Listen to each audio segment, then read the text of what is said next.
तो जय शिवाजी का बुलंद नारा लगता है। जय भवानी, जय भवानी, जय भवानी, जय भवानी। आज हम यहां पर एक और ऐतिहासिक महाविजय का उत्सव मनाने के लिए इकट्ठे हुए हैं। आज महाराष्ट्र में विकासवाद की जीत हुई है।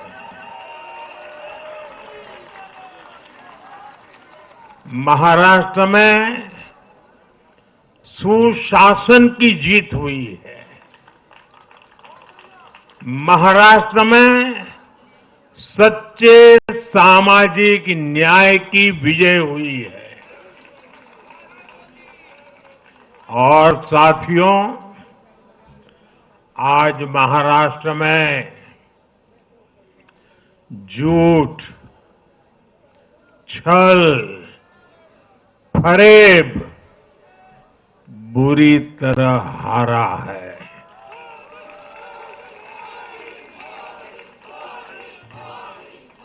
विभाजनकारी ताकतें हारी है।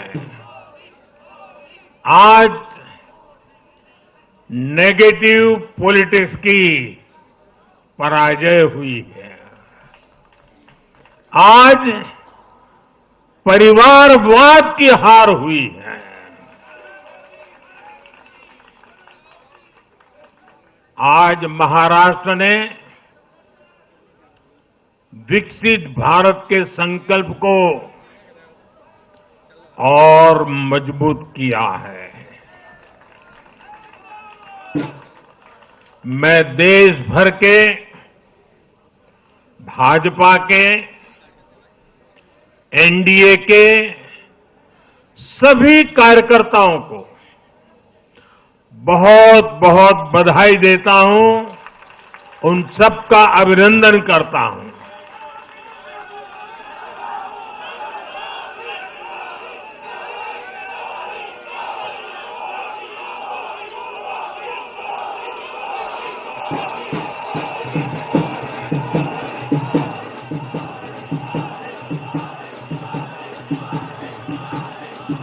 मैं श्री एकनाथ शिंदे जी, मेरे परम मित्र देवेंद्र फडणवीस जी, भाई अजित पवार जी, उन सब की भी भूरी भूरी प्रशंसा करता हूं। साथियों, आज देश के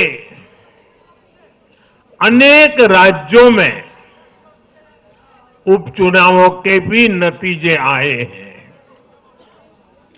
नड्डा जी ने विस्तार से बताया है, इसलिए मैं विस्तार में नहीं जा रहा हूं।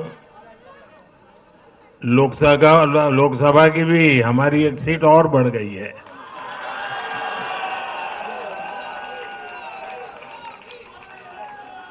यूपी, उत्तराखंड और राजस्थान ने भाजपा को जमकर समर्थन दिया है। असम के लोगों ने भाजपा पर फिर एक बार भरोसा जताया है। मध्य प्रदेश में भी हमें सफलता मिली है। बिहार में भी एनडीए का समर्थन बढ़ा है। ये दिखाता है कि देश अब सिर्फ और सिर्फ विकास चाहता है। मैं महाराष्ट्र के मतदाताओं का, हमारे युवाओं का, विशेषकर माताओं बहनों का, हमारे किसान भाई बहनों का, देश की जनता का आदरपूर्वक नमन करता हूं। साथियों, मैं झारखंड की जनता को भी नमन करता हूं। झारखंड के तेज विकास के लिए हम अब और ज्यादा मेहनत से काम करेंगे और इसमें भाजपा का एक एक कार्यकर्ता अपना हर प्रयास करेगा। साथियों, छत्रपती शिवाजी महाराजांच्या महाराष्ट्राने आज दाखवून दिले तुष्टीकरणाचा सामना कसा करायचा।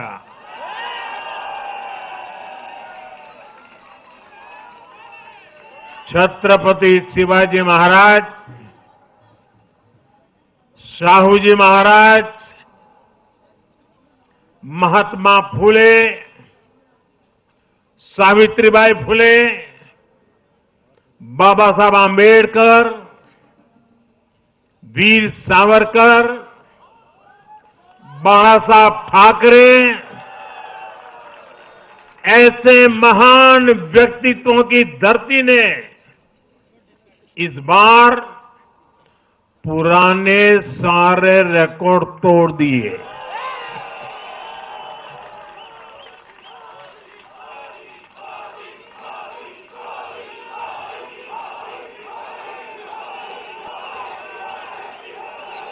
और साथियों, बीते 50 साल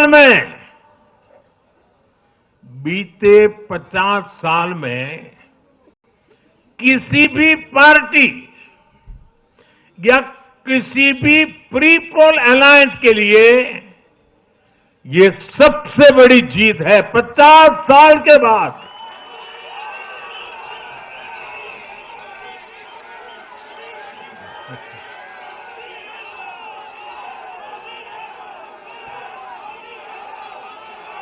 और एक महत्वपूर्ण बात मैं बताता हूं, ये लगातार तीसरी बार है जब भाजपा के नेतृत्व में किसी गठबंधन को लगातार महाराष्ट्र ने आशीर्वाद दिए हैं, विजयी बनाया है। और ये लगातार तीसरी बार है जब भाजपा महाराष्ट्र में सबसे बड़ी पार्टी बनकर उभरी है।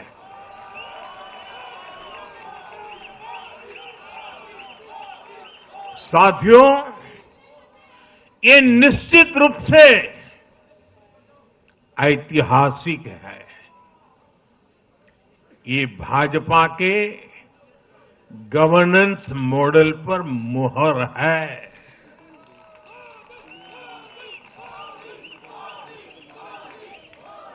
अकेले भाजपा को ही कांग्रेस और उसके सभी सहयोगियों से कहीं अधिक सीटें महाराष्ट्र के लोगों ने दी है। ये दिखाता है कि जब सुशासन की बात आती है तो देश सिर्फ और सिर्फ भाजपा पर और एनडीए पर भरोसा करता है।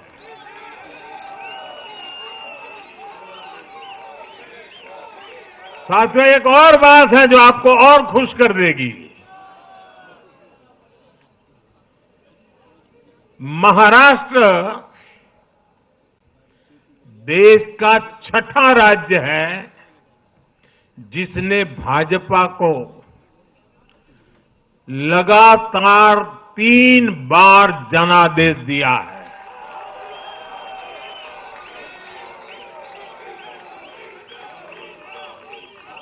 इससे पहले गोवा, गुजरात, छत्तीसगढ़, हरियाणा और मध्य प्रदेश में हम लगातार 3 बार जीत चुके हैं और बिहार में भी एनडीए को 3 बार से ज्यादा बार लगातार जनादेश मिला है और 60 साल के बाद आपने मुझे तीसरी बार मौका दिया, ये तो है ही है।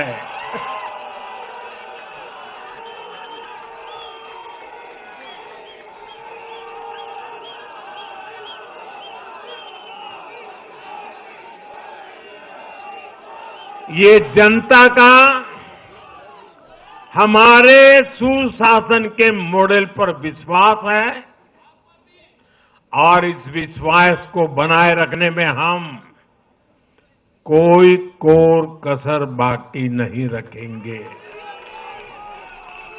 साथियों, मैं आज महाराष्ट्र की जनता जनार्दन का विशेष अभिनंदन करना चाहता हूं। लगातार तीसरी बार स्थिरता को चुनना ये महाराष्ट्र के लोगों की सूझबूझ को दिखाता है।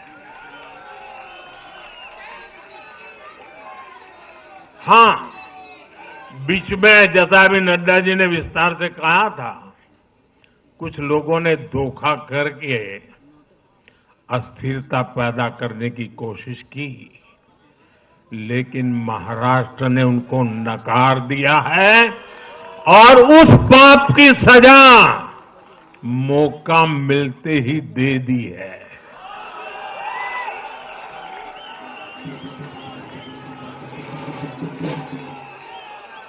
साथियों, महाराष्ट्र इस देश के लिए एक तरह से बहुत महत्वपूर्ण ग्रोथ इंजन है।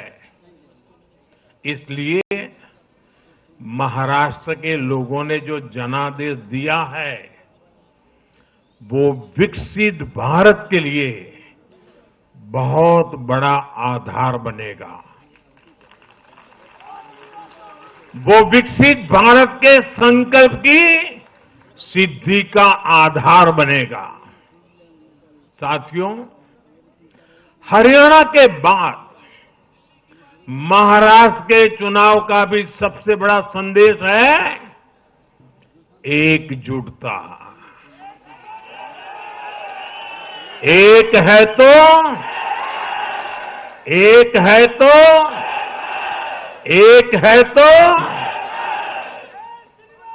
ये आज देश का महामंत्र बन चुका है।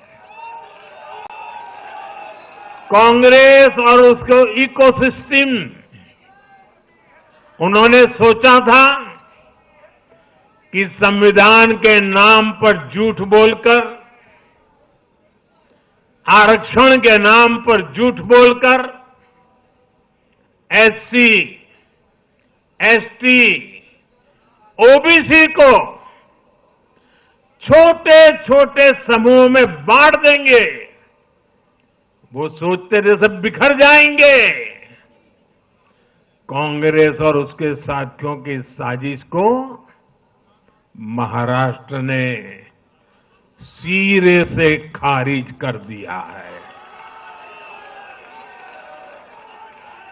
महाराष्ट्र ने डंके की चोट पर कहा है, एक है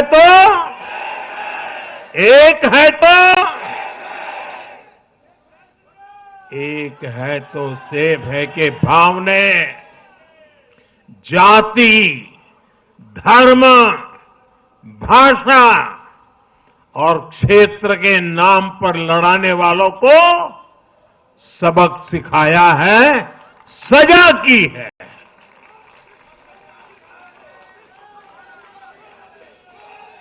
आदिवासी भाई बहनों ने भी भाजपा एनडीए को वोट दिया।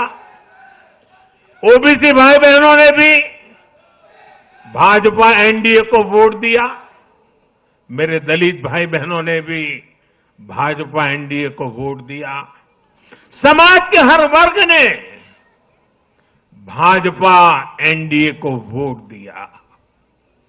ये कांग्रेस और इंडी गठबंधन के उस पूरे इकोसिस्टम की सोच पर करारा प्रहार है जो समाज को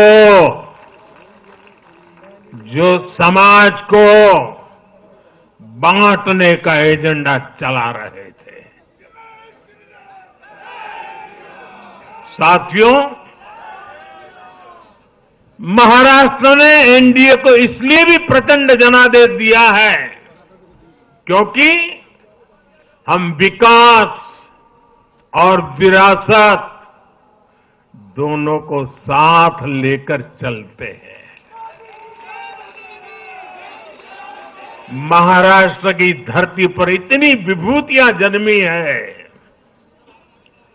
बीजेपी और मेरे लिए छत्रपति शिवाजी महाराज आराध्य पुरुष है।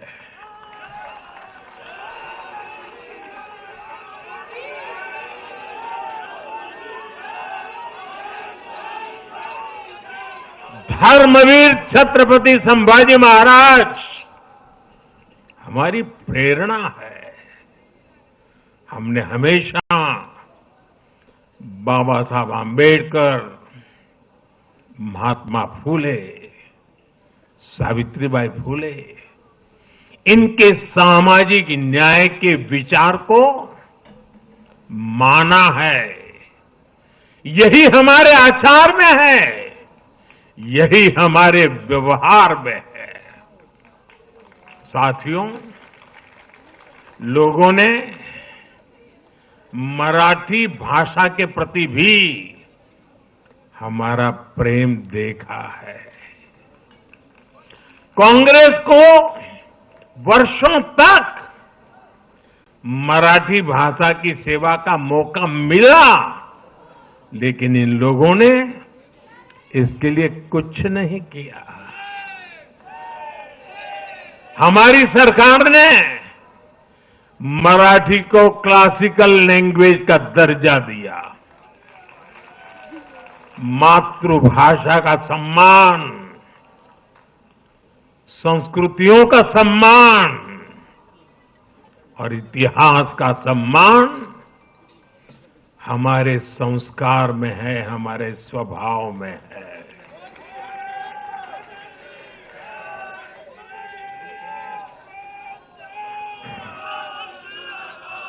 और मैं तो हमेशा कहता हूं, मातृभाषा का सम्मान मतलब अपनी मां का सम्मान।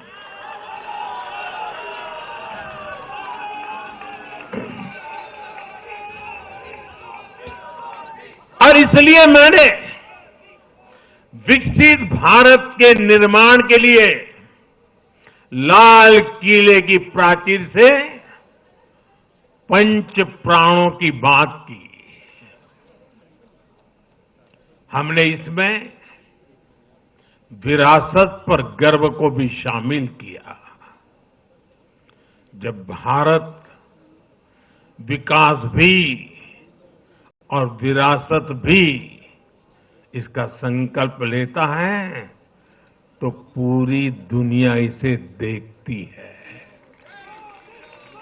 आज विश्व हमारी संस्कृति का सम्मान करता है। क्यों? क्योंकि हम इसका सम्मान करते हैं। अब अगले 5 साल में महाराष्ट्र विकास भी विरासत भी के इसी मंत्र के साथ तेज गति से आगे बढ़ेगा। साथियों, इंडी वाले देश के बदले मिजाज को नहीं समझ पा रहे हैं।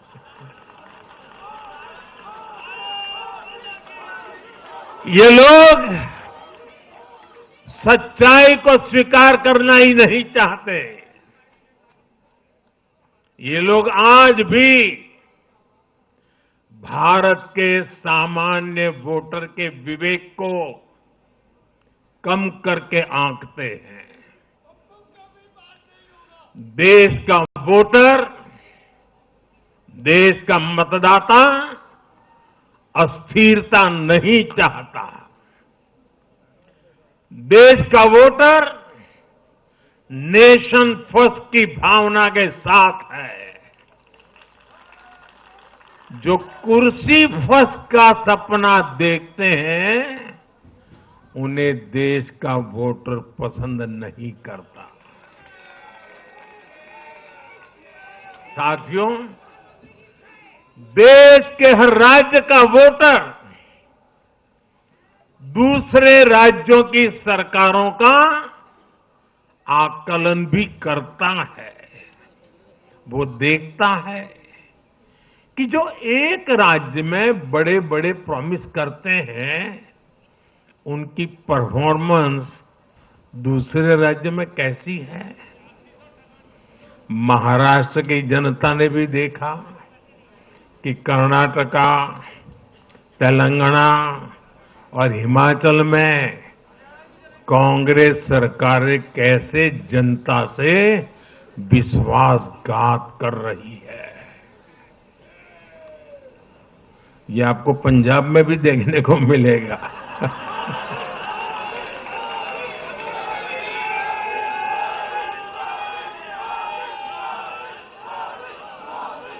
जो वादे महाराष्ट्र में किए गए,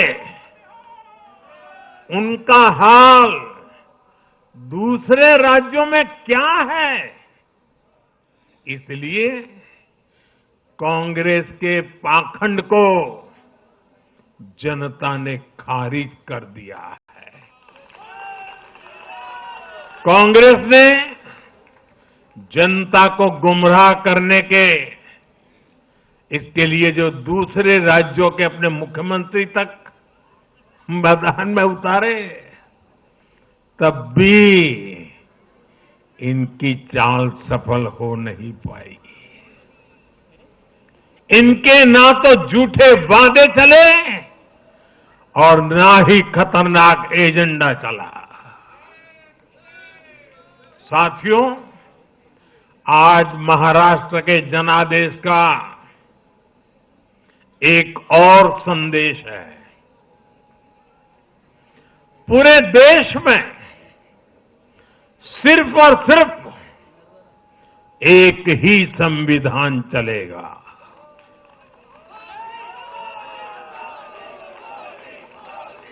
वो संविधान है बाबा साहब आम्बेडकर का संविधान, भारत का संविधान। जो भी सामने या पर्दे के पीछे देश में दो संविधान की बात करेगा, उसको देश पूरी तरह से नकार देगा। कांग्रेस और उसके साथियों ने जम्मू कश्मीर में फिर से आर्टिकल 370 की दीवार बनाने का प्रयास किया।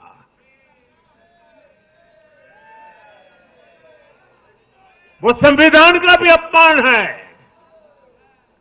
महाराष्ट्र ने उनको साफ साफ बता दिया कि ये नहीं चलेगा।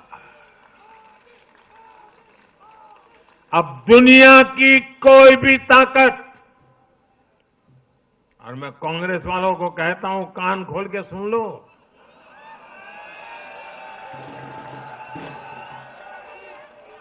उनके साथियों को भी कहता हूं, अब दुनिया की कोई भी ताकत 370 को वापस नहीं ला सकती।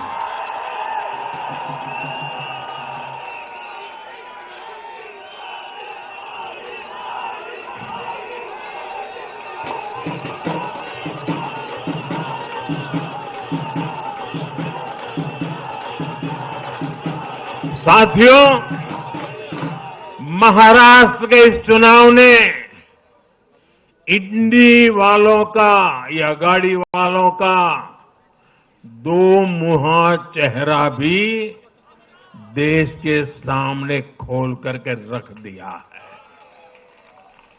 हम सब जानते हैं बाला साहब ठाकरे का इस देश के लिए, समाज के लिए बहुत बड़ा योगदान रहा है।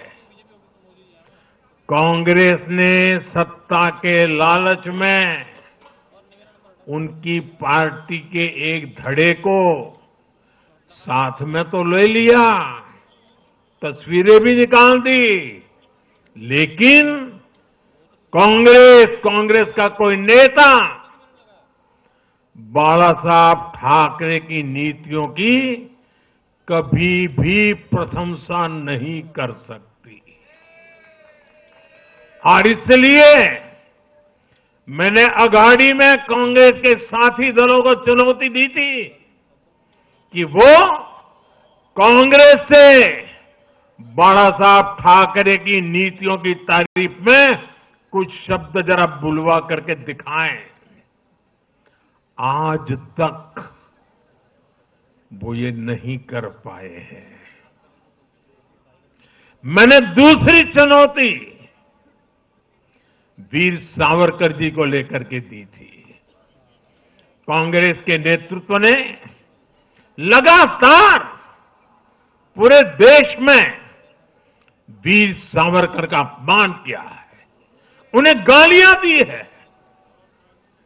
महाराष्ट्र में वोट पाने के लिए इन लोगों ने टेम्पररी वीर सावरकर जी को जरा टेम्पररी गाली देना उन्होंने बंद किया है। लेकिन वीर सावरकर के तप त्याग के लिए उनके मुंह से एक बार भी सत्य नहीं निकला,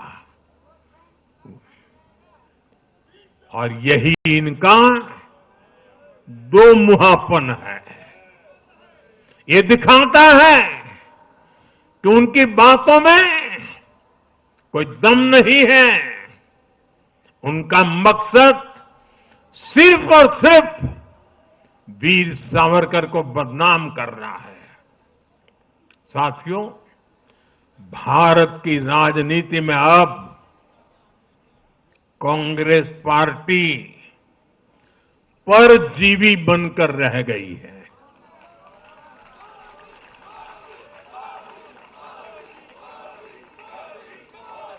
कांग्रेस पार्टी के लिए अब अपने दम पर सरकार बनाना लगातार मुश्किल हो रहा है। हाल ही के चुनावों में जैसे आंध्र प्रदेश, अरुणाचल प्रदेश, सिक्किम, हरियाणा और आज महाराष्ट्र में उनका सुपड़ा साफ हो गया।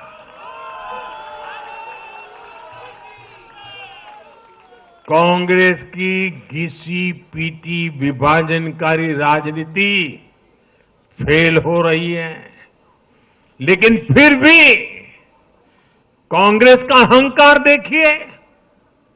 उसका अहंकार 7वें आसमान पर है। सच्चाई ये है कि कांग्रेस अब एक परजीवी पार्टी बन चुकी है। कांग्रेस सिर्फ अपनी ही नहीं बल्कि अपने साथियों की नाव को भी डुबो देती है। आज महाराष्ट्र में भी हमने यही देखा है। महाराष्ट्र में कांग्रेस और उसके गठबंधन ने महाराष्ट्र की हर 5 में से 4 सीट हार गई। अघाड़ी के हर घटक का स्ट्राइक रेट 20% से भी नीचे है। ये दिखाता है कि कांग्रेस खुद भी डूबती है और दूसरों को भी डुबोती है। महाराष्ट्र में सबसे ज्यादा सीटों पर कांग्रेस चुनाव लड़ी, उतनी ही बड़ी हार इनके सहयोगियों वालों को भी मिली। वो तो अच्छा है कि यूपी जैसे राज्यों में कांग्रेस के सहयोगियों ने उससे जान छुड़ा ली, वरना वहां भी कांग्रेस के सहयोगियों को लेने के देने पड़ जाते। साथियों, सत्ता भूख में कांग्रेस के परिवार ने संविधान की पंथ निरपेक्षता की भावना को चूर चूर कर दिया है। हमारे संविधान निर्माताओं ने उस समय 47 में विभाजन की विभीषिका के बीच भी हिंदू संस्कार और परंपरा को जीते हुए पंथ निरपेक्षता की राह को चुना था। तब देश के महापुरुषों ने संविधान सभा में जो डिबेट की थी, उसमें भी इसके बारे में बहुत विस्तार से चर्चा हुई थी। लेकिन कांग्रेस के इस परिवार ने झूठे सेक्युलरिज्म के नाम पर उस महान परंपरा को तबाह करके रख दिया है। कांग्रेस ने तुष्टीकरण का जो बीज बोया, वो संविधान निर्माताओं के साथ बहुत बड़ा विश्वासघात है। और ये विश्वासघात मैं बहुत जिम्मेवारी के साथ बोल रहा हूं। संविधान के साथ इस परिवार का विश्वासघात है। दशकों तक कांग्रेस ने देश में यही खेल खेला। कांग्रेस ने तुष्टीकरण के लिए कानून बनाए, सुप्रीम कोर्ट के आदेश तक की परवाह नहीं की। इसका एक उदाहरण वक्फ बोर्ड है।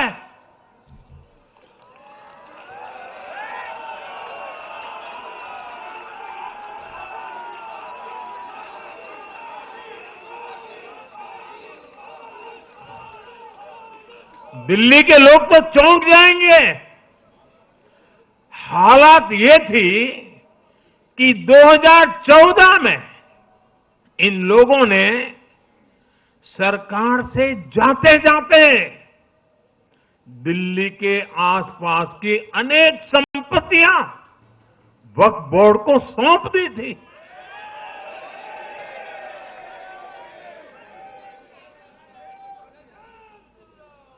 बाबा साहब आंबेडकर जी ने जो संविधान हमें दिया है ना, जिस संविधान की रक्षा के लिए हम प्रतिबद्ध है, संविधान में वक्फ कानून का कोई स्थान ही नहीं है।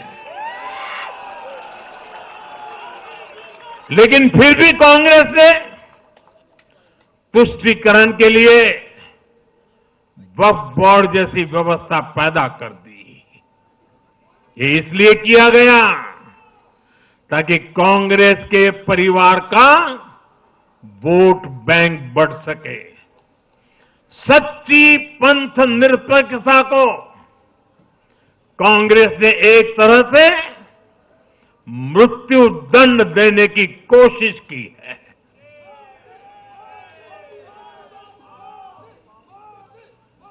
साथियों, कांग्रेस के शाही परिवार की सत्ता भूख इतनी विकृति हो गई है कि उन्होंने सामाजिक न्याय की भावना को भी चूर चूर कर दिया है। एक समय था जब कांग्रेस के नेता इंदिरा जी समेत खूब जात पात के खिलाफ बोलते थे, पब्लिकली लोगों को समझाते थे, एडवर्टाइजमेंट छापते थे, लेकिन आज यही कांग्रेस और कांग्रेस का एक परिवार खुद की सत्ता भूख को शांत करने के लिए जातिवाद का जहर फैला रहा है। इन लोगों ने सामाजिक न्याय का गला घोंट दिया है। साथियों, एक परिवार की सत्ता भूख इतने चरम पर है कि उन्होंने खुद की पार्टी को ही खा लिया है।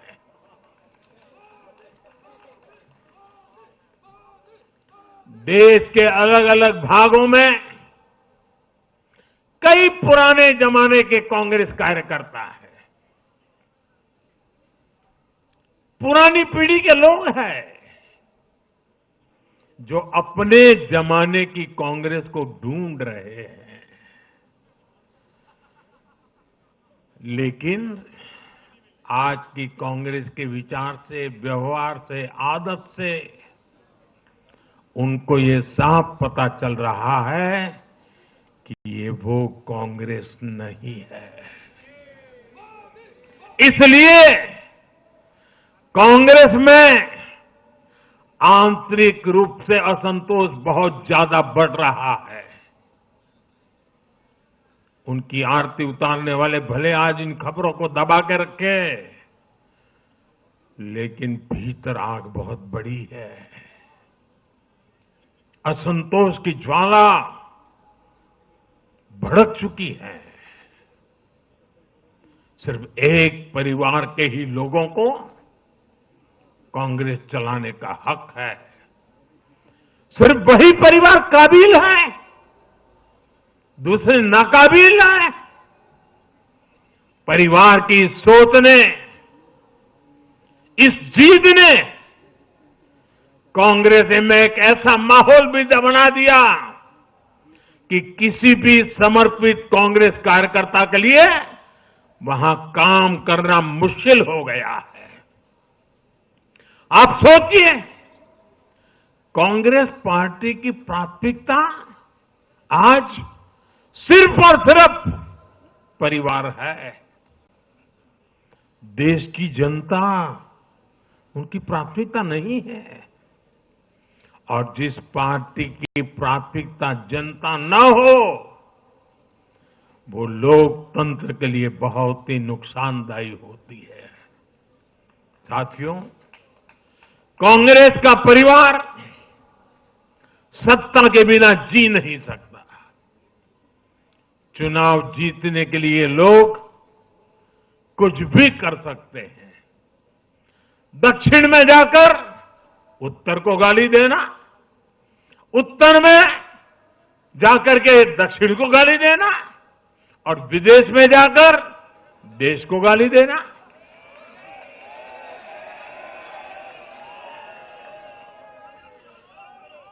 और अहंकार इतना कि ना किसी का मान, ना किसी की मर्यादा, और खुलेआम झूठ बोलते रहना, हर दिन एक नया झूठ बोलते रहना। यही कांग्रेस और उसके परिवार की सच्चाई बन गई है। आज कांग्रेस का अर्बन नक्सलवाद भारत के सामने एक नई चुनौती बनकर खड़ा हो गया है। इन अर्बन नक्सलियों का रिमोट कंट्रोल देश के बाहर है, और इसलिए सभी को इस अर्बन नक्सलवाद से बहुत सावधान रहना है। आज देश के युवाओं को, हर प्रोफेशनल को कांग्रेस की हकीकत को समझना बहुत जरूरी है। साथियों, जब मैं पिछली बार भाजपा मुख्यालय आया था, तो मैंने हरियाणा से मिले आशीर्वाद पर आपसे बात की थी। तब हमें गुरुग्राम जैसे शहरी क्षेत्र के लोगों ने भी अपना आशीर्वाद दिया था। अब आज मुंबई ने, पुणे ने, नागपुर ने, महाराष्ट्र के ऐसे सभी बड़े शहरों ने अपनी स्पष्ट राय रखी है।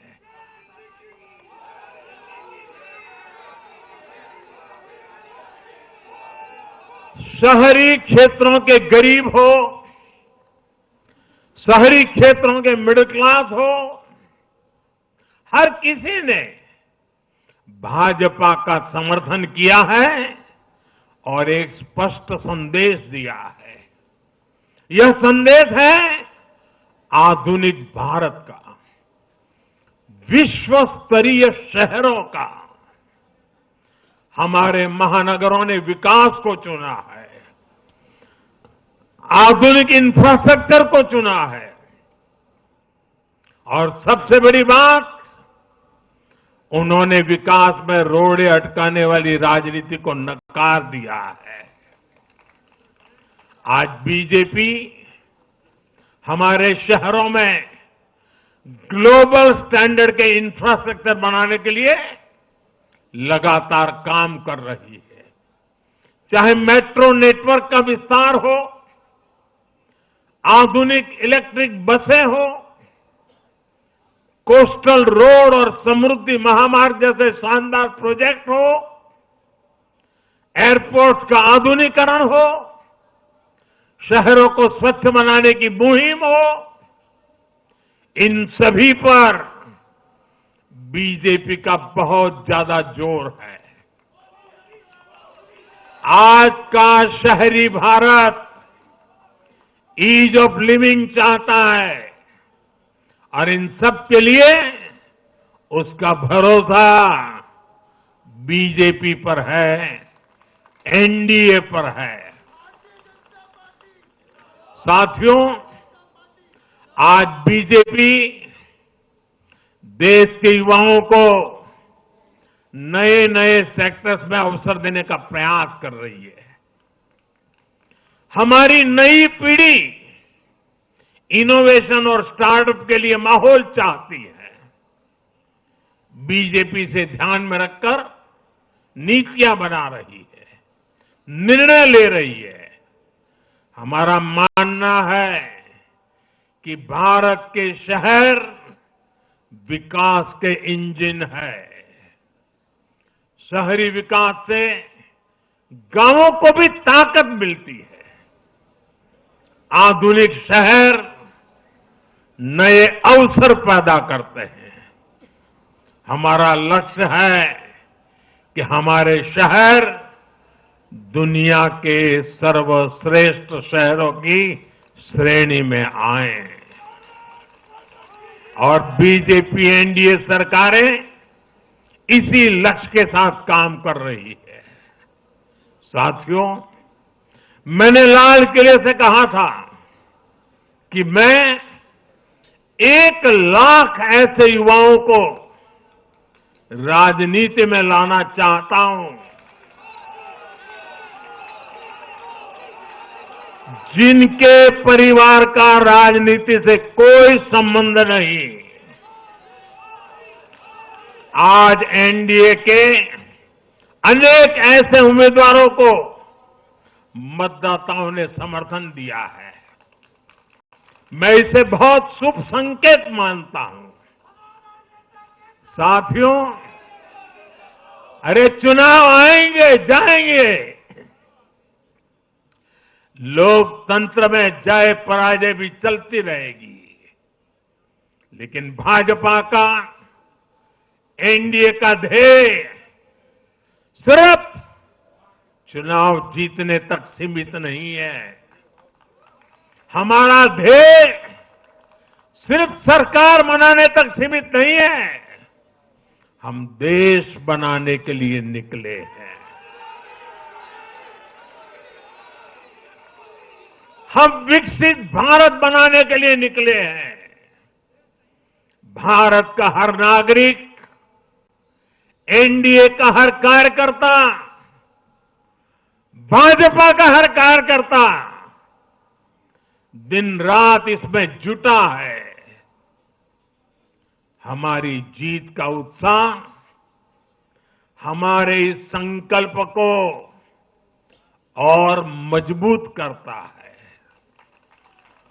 हमारे जो प्रतिनिधि चुनकर आए हैं वो इसी संकल्प के लिए प्रतिबद्ध है।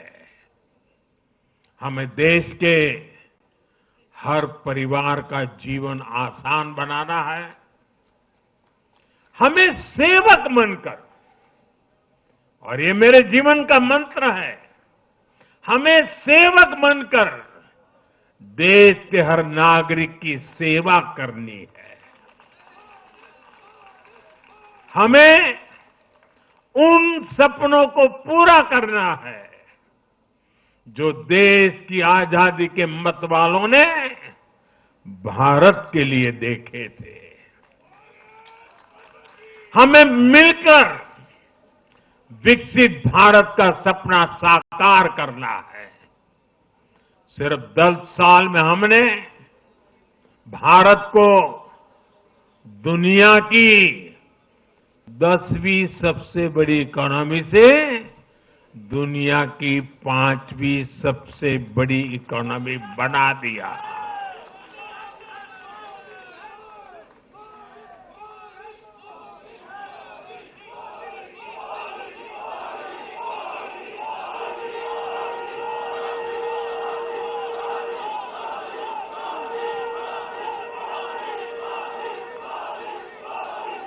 किसी को भी लगता अरे मोदी जी 10 में से 5 पर पहुंच गए, अब तो बैठो आराम से।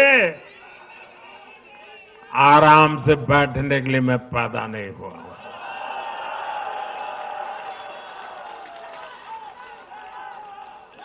वो दिन दूर नहीं जब भारत दुनिया की तीसरी सबसे बड़ी अर्थव्यवस्था बन के रहेगा।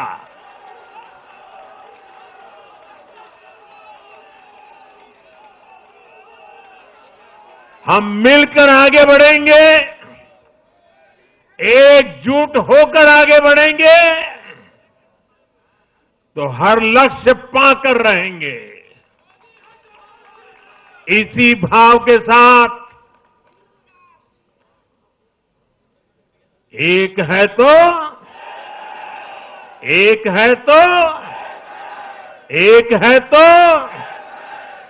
मैं एक बार फिर आप सभी को बहुत बहुत बधाई देता हूं, देशवासियों को बधाई देता हूं, महाराष्ट्र के लोगों को विशेष बधाई देता हूं। मेरे साथ बोलिए भारत माता की, भारत माता की, भारत माता की, भारत माता की, भारत माता की।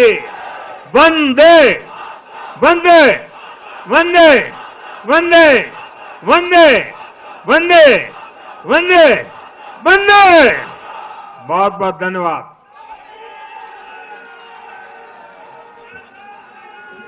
बहुत बहुत धन्यवाद।